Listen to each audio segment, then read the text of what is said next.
ये जो 2014 में एक ऐतिहासिक काम जो हमारे देश में हुआ है, एक जो कांग्रेस की दीमक, अंग्रेजों के जमाने का मैं इनको अंश कहती हूं, क्योंकि ये उनकी ही छोड़ी हुई एक बीमारी है यहां पर, और ये बीमारी से हमारा देश कई दशकों तक ग्रस्त रहा।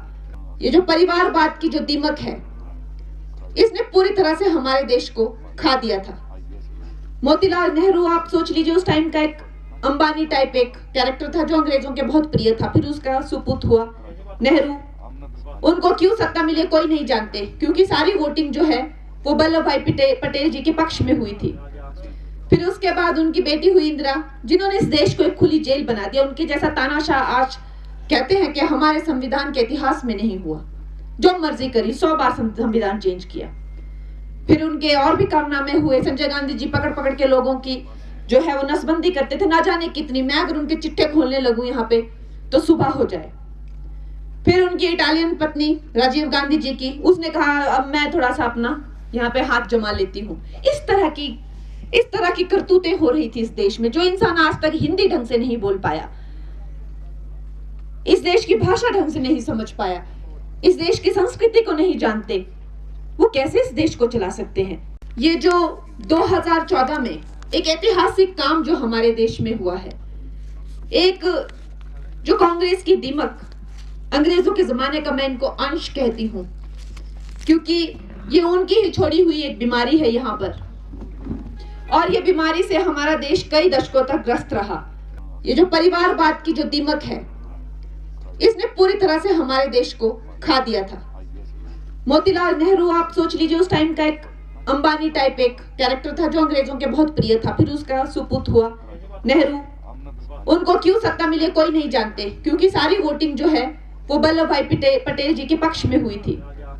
फिर उसके बाद उनकी बेटी हुई इंदिरा, जिन्होंने इस देश को एक खुली जेल बना दिया। उनके जैसा तानाशाह आज कहते हैं कि हमारे संविधान के इतिहास में नहीं हुआ। जो मर्जी करी, 100 बार संविधान चेंज किया। फिर उनके और भी कारनामे हुए। संजय गांधी जी पकड़ पकड़ के लोगों की जो है वो नसबंदी करते थे, ना जाने कितनी। मैं अगर उनके चिट्ठे खोलने लगूं यहाँ पे तो सुबह हो जाए।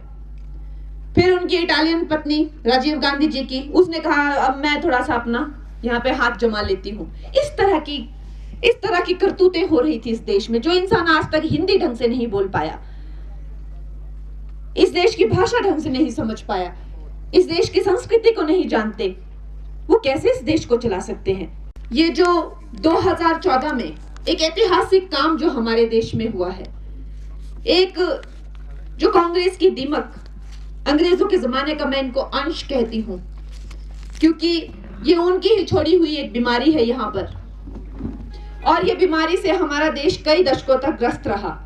ये जो परिवारवाद की जो दीमक है, इसने पूरी तरह से हमारे देश को खा दिया था। मोतीलाल नेहरू, आप सोच लीजिए, उस टाइम का एक अंबानी टाइप एक कैरेक्टर था जो अंग्रेजों के बहुत प्रिय था। फिर उसका सुपुत्र हुआ नेहरू। उनको क्यों सत्ता मिली कोई नहीं जानते, क्योंकि सारी वोटिंग जो है वो वल्लभ भाई पटेल जी के पक्ष में हुई थी।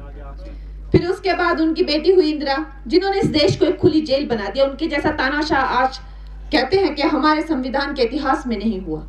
जो मर्जी करी, 100 बार संविधान चेंज किया। फिर उनके और भी कारनामे हुए। संजय गांधी जी पकड़ पकड़ के लोगों की जो है वो नसबंदी करते थे, ना जाने कितनी। मैं अगर उनके चिट्ठे खोलने लगूं यहाँ पे तो सुबह हो जाए। फिर उनकी इटालियन पत्नी राजीव गांधी जी की, उसने कहा अब मैं थोड़ा सा अपना यहाँ पे हाथ जमा लेती हूँ। इस तरह की करतूतें हो रही थी इस देश में। जो इंसान आज तक हिंदी ढंग से नहीं बोल पाया, इस देश की भाषा ढंग से नहीं समझ पाया, इस देश की संस्कृति को नहीं जानते, वो कैसे इस देश को चला सकते हैं।